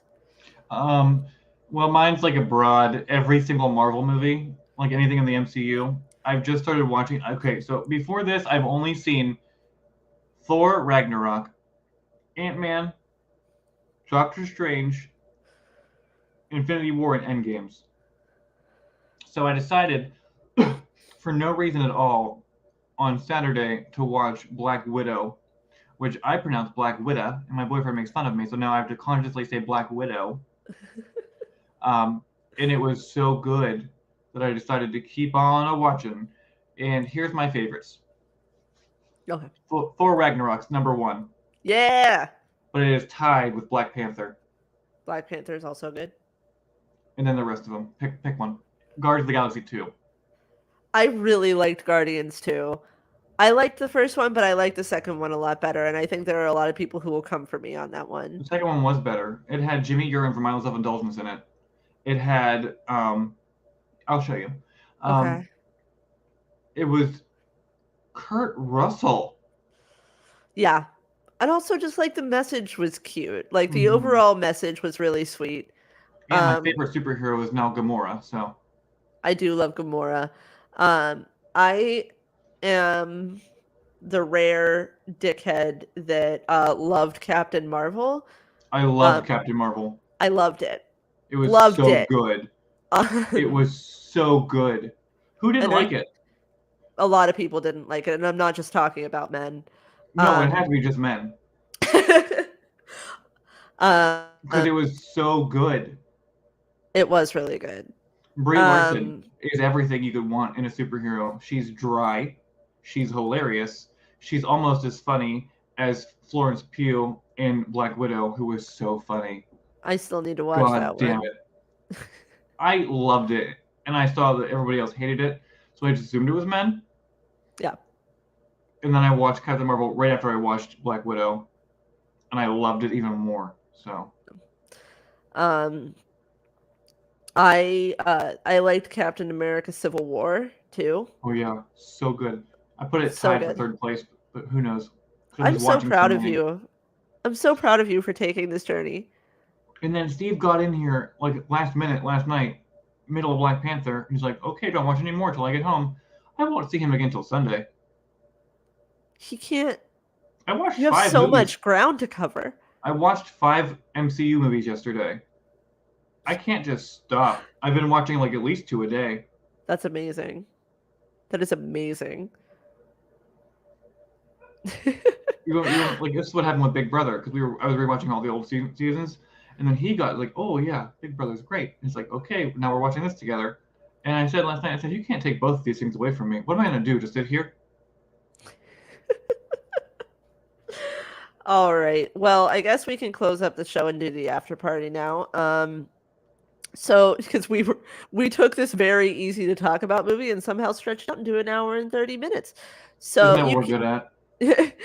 you can email us questions, comments, and recommendations to idiotsguidetohorror@gmail.com. You can follow us on Instagram at idiotsguidetohorror. As usual, don't even fucking go near Twitter. Don't look at it. Don't look Yeah, at it. nobody's unless you want to run our Twitter for us. Right. We're also on Facebook, obviously, at facebook.com/horror idiots. We have the YouTube channel as well. Um, and that's just our channel name is Idiot's Guide to Horror. Rate our podcast on iTunes and we'll give you a big old kiss on the forehead. Mm-hmm. Or a little one. Just like a little. Yeah, or if you don't like either of us to do it, we also have a third option. Yes. And that's a It good will look one. just like this. It's and that is a small dog for those of you who are listening. Oh yeah. So that's it for the show this week. If you're sticking around for the after party, it might be a bit of a short one, but please stick around. And hey, be your own film bro. Be Hey, your own kind of and film bro. yeah, be your own film bro and never waste your pain. Goodbye, everybody. Bye bye.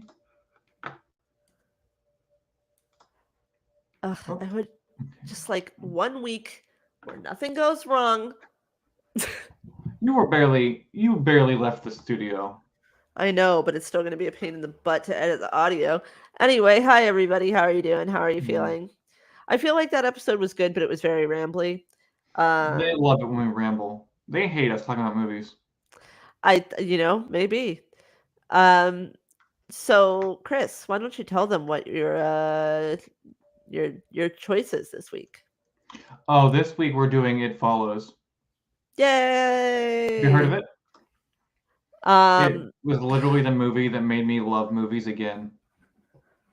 It was when it came out and I saw It Follows, it was the best movie I had ever seen until Hereditary came out, or The Witch. The Witch was next. I do love The Witch. Hi Ray, hi Mindy, streaming. hi Erica, hi everybody.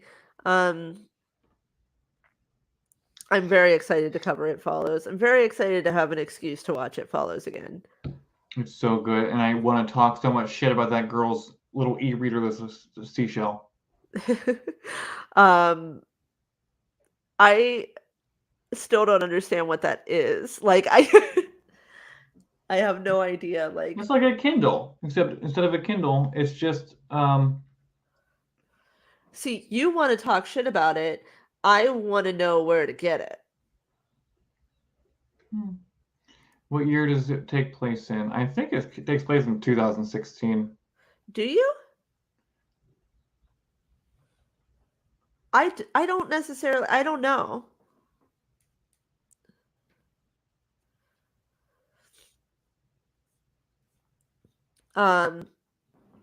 It says 1980s. Oh, it is supposed to take place in the 1980s. But Okay. who knows? Mental Floss has 10 fascinating facts about It Follows, but I won't tell you one of them.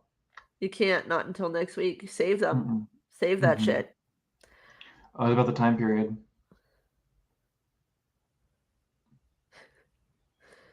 Yeah, how none of the kids are using cell phones. And how Yara has a clamshell e-reader. And the vintage cars all look brand new. And how the TVs are from the 1980s. Okay. All the We'll cars, find out. the cars do too. But there's like also there's like that e-reader and like I don't know. We'll find out. I'll find out when I rewatch it. Yeah, I haven't seen it in like a year. Anyway, sorry guys. I had a long day and I'm going to go. For some reason, people want me to do bar trivia with them because they haven't caught on yet that I'm dumb. And because you keep getting all the 90s sitcoms right. I did help win a couple of times ago because I knew the 90s sitcom theme songs. And the people that I was with were not old enough to watch The Fresh Prince of Bel-Air. Ooh, Twilight Zone the movie would be fun because we haven't done an anthology yet, and I do love that one. And also, like, it's so. Have we done an anthology? We did Trick or Treat. Did we do Trick or Treat? Oh, we did do Trick or Treat. I forgot it. Well, that one's different because all the stories weave together. The Twilight Zone. That's the only kind of anthology I like. Have you ever seen the Twilight Zone movie? No, but I'm down to watch it right now. But I do have to watch Thor Ragnarok tonight because that's next on the list. I'm looking to see if the Twilight Zone the movie is on anything. Everybody should see X. Oh yeah, stop what you're doing and go to the theater right now. Ray, I really like that suggestion. That's a really good idea because there's so much. Like, I'd really like to do an episode where we talk a lot about like a movie's history, or like we get into like how a movie is cursed, and the Twilight Zone movie is definitely one of those movies. Yeah, people did die. Yeah. Well, then I'll watch it. Fine, I'll watch it tonight. Is it streaming? Let me see. It's not streaming on anything right now. Neither is Spider-Man. So, Mindy, how John Landis got off from that. There's if you have Shudder, watch the episode of the documentary series Cursed Films on the Twilight Zone. They really go into how he like. I mean, like I'm sad because I really do love his movies, but like what he did was really fucked up, and he did use like legal technicalities to get out of like basically like being charged with manslaughter. Because not only were those kids not being like, he was not following child labor laws, and those kids died on his. Do you know this story, Chris? No, I'm Googling right now. Yeah, Vic Morrow and 2 child actors were beheaded by a helicopter on set.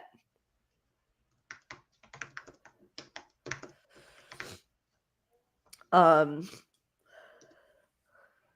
only thing that I don't like, just a warning if you do watch that episode of Cursed Films, I was not ready for it, and I don't like to see real deaths happen, and they do show the footage from like the accident.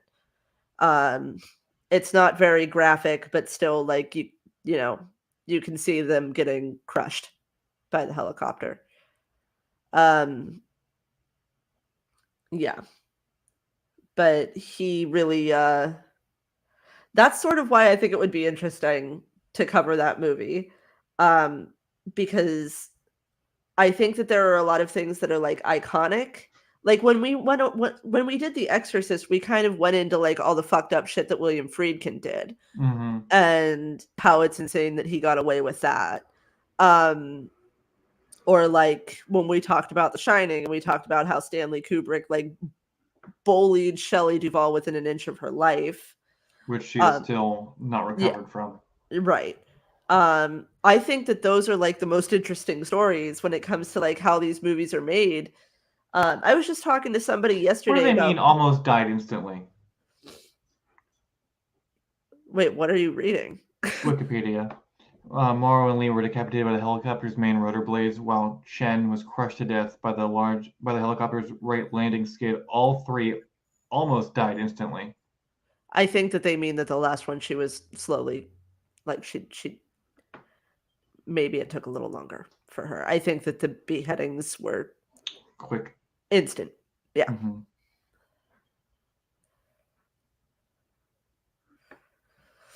But I do think that there is like a weird. First of all, that segment not the strongest in the movie at all. Feels very like, I don't know, on the nose and not very good. And I agree with you, Ray. Like, you know, Jonathan Lithgow's performance and also like Anthony wishing people away to a cornfield. Like, I'd say that those two are the strongest in the movie. But the like time traveling one with Vic Morrow is, it's not strong. And I do not understand why they chose to keep it in the final cut, considering, what happened. Did you see my lights just go out? No. Oh God, I'm haunted. Are My you back okay? lights just died. The ones in the kitchen. Oh no.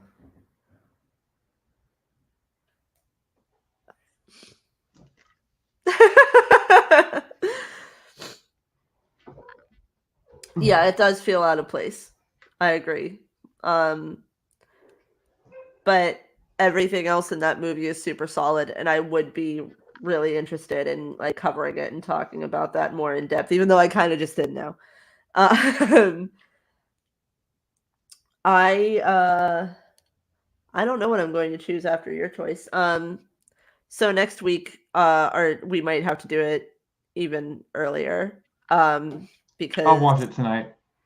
Yeah, my schedule for the Japanese Film Festival is just nutter butters. So let's. Yeah, I could do Tuesday. Yeah. Or Friday. Either one works for me. We could record on the day of. Just doing it live. Mm-hmm. And we'll just pump out the live footage. Yeah, do Tuesday or Friday. Pump it. And now this computer in front of me just turned on. Maybe we are haunted. Guys, stop haunting us. I have small children here. By that I mean a dog. I don't have really like children. Elwood's just giving me lovey eyes from across the room. Okay, you prefer Friday? Me too. Mm-hmm. What do you prefer, Chris? Oh, I have no life, so doesn't even matter. Whenever. Oh, I see it now. I gotta get out of here. Whichever day you show up at my house, I will be ready. Okay.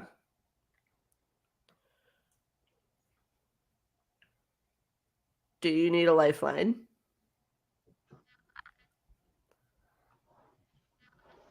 Oh, I miss him so much this week. Number 8, Kara? A Chihuahua came into my work, and it also really instantly liked me. So I think that maybe he's giving me good Chihuahua vibes. Your first tattoo, what is it? Is it also a Frank the Bunny so we can match? Also, where are you going? Yeah, PA is a big place. Well, she means like Pittsburgh area.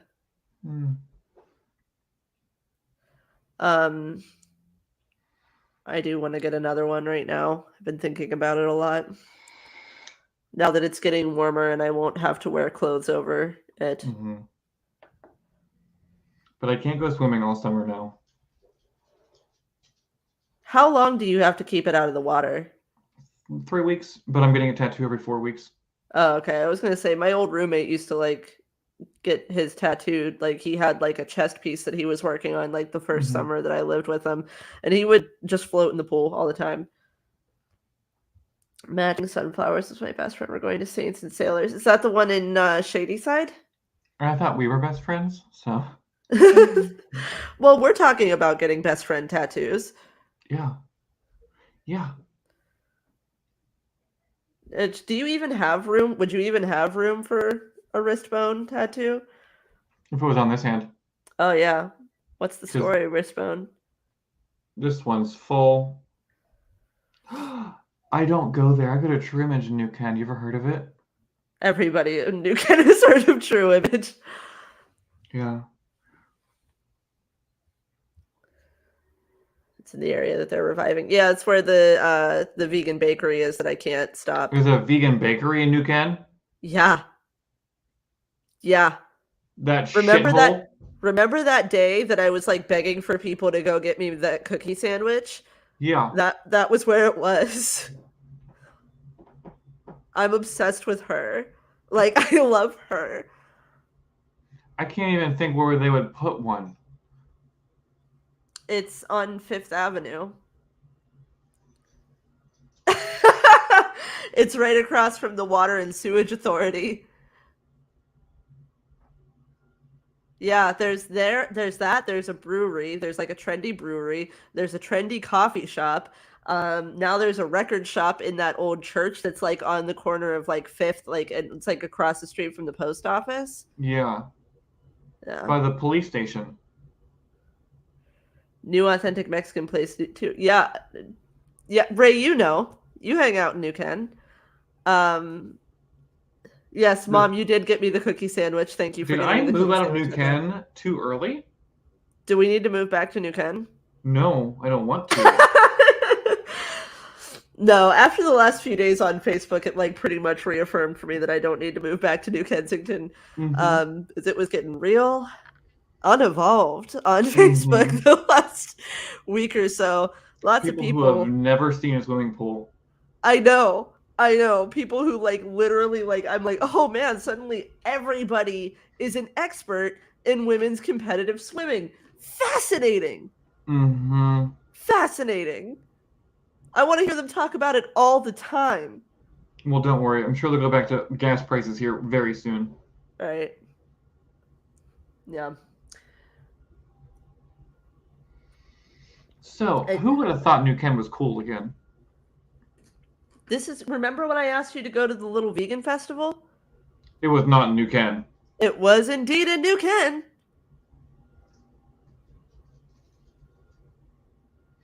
Vegan and vinyl. You didn't say it was vegan and vinyl.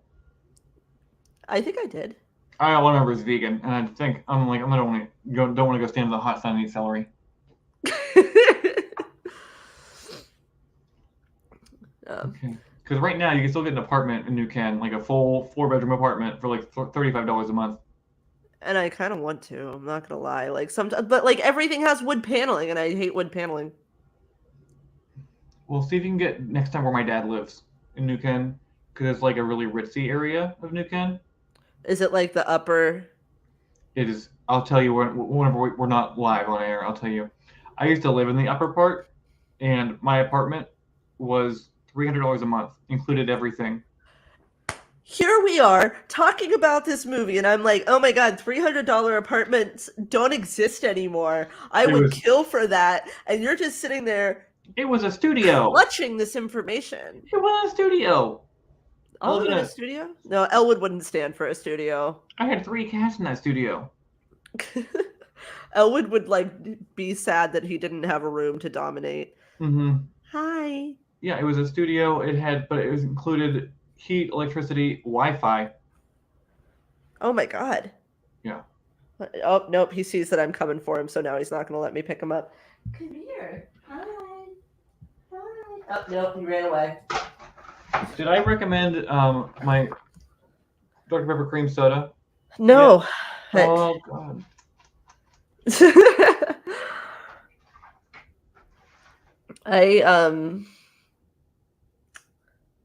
I don't even know what I was going to say. I was going to say something interesting, but it's gone now. Oh, now you're back. What do you want? What did I do? You did recommend. Oh, you held up the can while we were Oh. recording. This I one's need to empty. try it. Come I on need to over. try it. Next time I will come over and I will. Oh, I recommended it weeks ago. Oh yeah, I had to stop drinking Coke Zero because after that very night, I felt insane. I felt insane. Like I felt like high Mm-hmm. and like not in a good way. And I was really confused and I looked it up and Coke Zero messes with your blood sugar. Hmm. So, not worth it, man. Um which is sad because that Coke Zero cherry was dope. It was real good.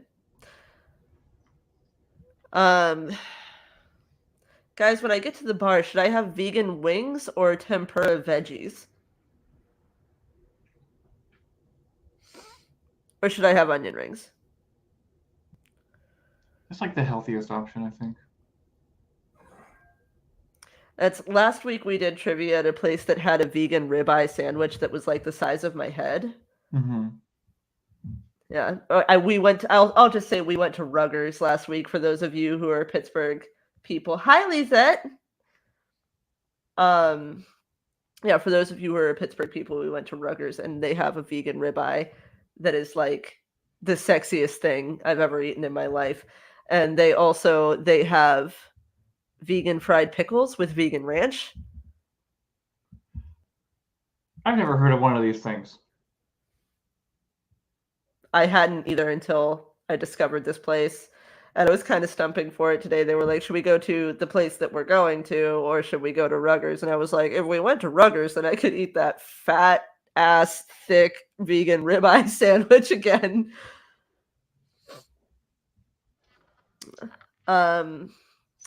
Well, okay. I guess that.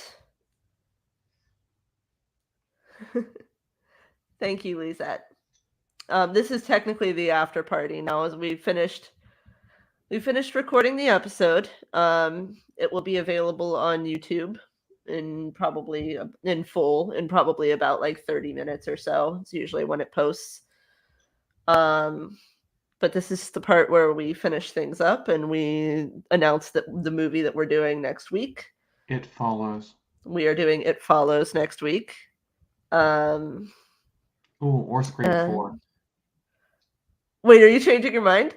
No, it wasn't like I had 4 choices today. I took The Dark and the Wicked off because I didn't like it. Did I like it? I don't remember. And it was between. Originally, it was between. I want to do Lamb. It was between Oculus, which I loved, even though nobody else did. Possum, which I loved. Love Possum. Even though nobody else did. Love Possum. Well, we can make people love Possum. That poem is so creepy. The whole thing's so creepy. It Follows or Dark and the Wicked. Also, yes, I do want to do Lamb eventually because I would like to have an excuse to purchase Lamb. I haven't seen it. Did you see it? No, not yet. Yes, Possum is the one with the spider puppet. Oh, yeah. Is it ever? What was that other one with the puppet in the basement? Go like this. Not sure. It was a guy who was chained up in the house to watch the daughter living there. He was like a babysitter, but he was tied up in the house and he was chained to the basement bed and he could only go so far. He couldn't leave the house. I'm going to find out. I was going to say, I'm not sure. I was going to type in to Google clapping puppet horror movie. Clapping puppet horror movie. Not The Conjuring, as well as coming up. Guy chained to basement. Oh no. Caveat. Oh, I haven't watched that yet. I started it one day and then I fell asleep. I think it's bomb. Okay. It looked good. It looked good. Yeah. I started that one day and I fell asleep. Shudder's kind of killing it out here. Mm-hmm. Lisette said magic, and that reminded me of the movie Magic Magic, which is also something that I want people to see. Magic Also, also had. Magic, if you're talking about the ventriloquist dummy one with Anthony Hopkins, I saw that for the first time last year, and I was blown away by it. It It's really freaked streaming me on out. Tubi right now. Magic Magic or Magic? Magic with Anthony Hopkins.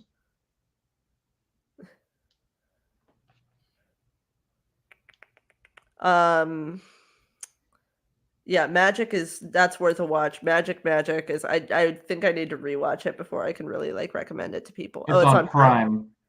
Prime. Okay. And look who's in it. Michael Cera.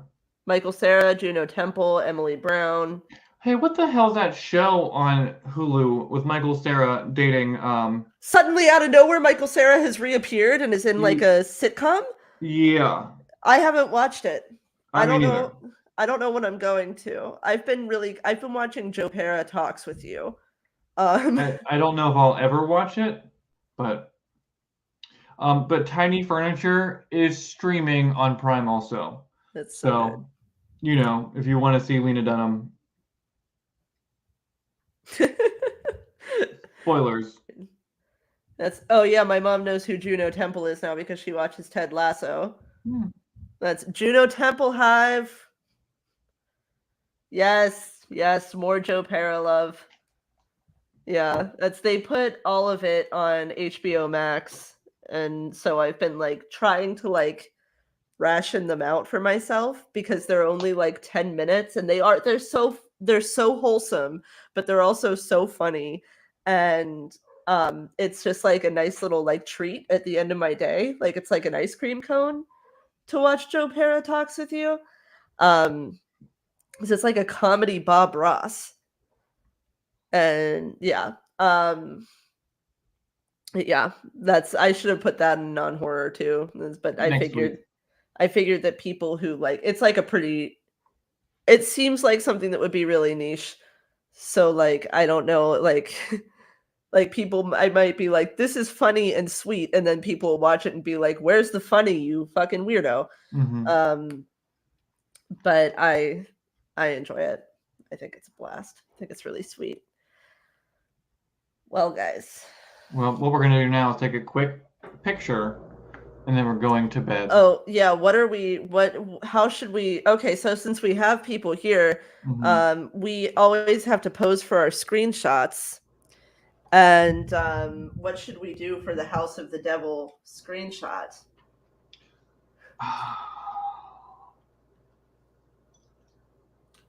What would be a good... Yeah, that's it. That's the one. I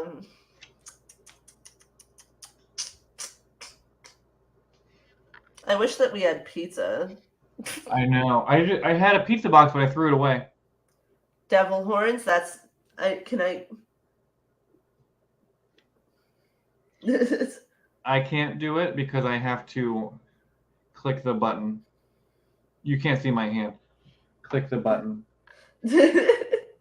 So what if you did do like the one, like the Dr. Satan thing from House of a Thousand Corpses? Yeah. That's good. Okay. Ready? Okay. Right. Get my ukulele out of the way. It's too wholesome. Where's my middle of the camera? Okay, there we go. And I'm going in 3, 2. Okay. Yay. Now I gotta remember how to airdrop it to myself. Oh yeah, the button that says airdrop on it. All right, guys, wish me luck. And we'll see you next Friday. I'm sorry that it's so all over the place. It's my fault. We're in a transition period. No, it's not. It's our fault. Well, no, not necessarily, because this week, I work a little bit more over the next couple of weeks because the theater that I work at is running a film festival, and I offered to be on a little bit more to help out. but we will be back to our normal time eventually. I promise. Have a good night. What was that? Or we won't. If I get this job, I'm interviewing for tomorrow, the hours are different. Oh, okay. But we'll figure it out. We will keep ye informed. All right, and wish Chris luck on his job interview. I'm going to clean up my office right now. All right, guys, It's been swell. We will talk to you on Instagram tomorrow. Until next time, whatever we say to bye. Bye. Bye.